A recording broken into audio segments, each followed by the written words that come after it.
Hey everyone and welcome back. And you can see we have created our header, and now in this video we are going to learn how you can create your footer. And the footer progress is same as the header.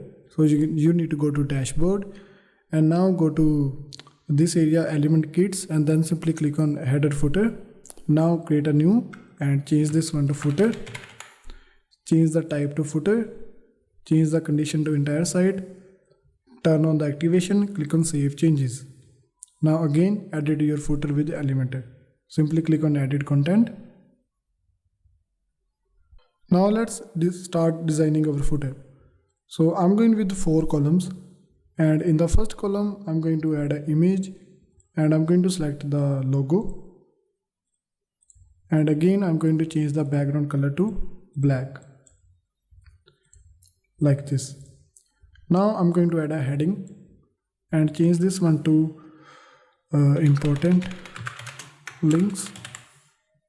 Go to style and change the color to white and change the family to Poppins.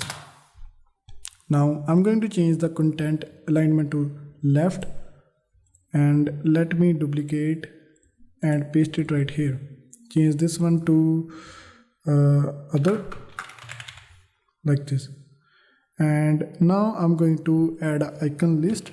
Search for icon list, and now I'm going to add a list of our pages right here, for example home, and I'm going to remove the icon and enter your link. When you type your page name, this will automatically show the pop-ups, and then you can simply select your page and this will add a link automatically.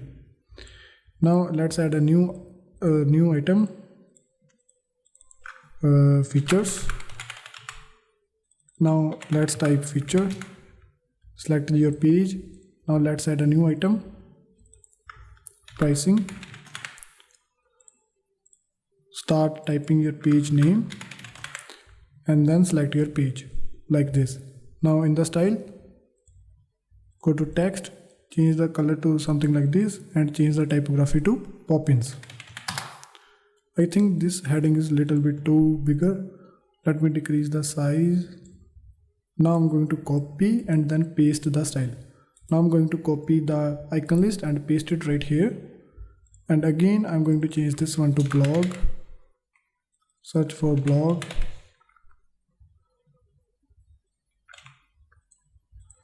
And change this one to about us.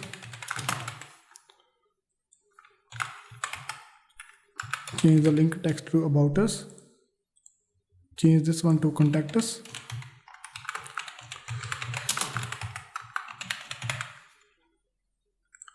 Now simply click on update like this.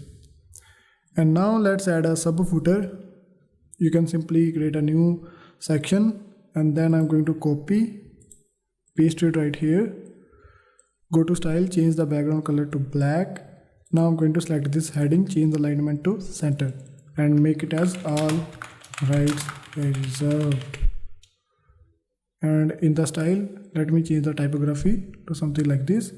And I'm going to select the column, change the vertical alignment to middle. And now you can also add a little bit of a divider. Add the divider into this area. Go to style, change the color to something like this. And yes, and you can also edit the gap and simply click on update. Now let's take a look at our website, and I forgot to add a link. Select the image and then add a custom URL, and which is going to be our home page. So this is our website URL. Copy and simply click on update. Now let's take a look at our website. So you can see we have added our footer, but also you can see this footer is also showing up. So now let's remove this default footer. Go to customize. You need to know that every theme has its own footer, own customization. So this is just for extra customization. Go to footer builder, and you can see we have our copyright right here. Simply delete this one. Now click on publish. Now let's take a look at your website, and now you can see we have removed this area from our website. How easily we have created this professional looking business website. But there is little one thing left, which is mobile responsive. You can see our lot of things are not mobile responsive, and so our next chapter is going to be make our website mobile responsive. So see you in the next video.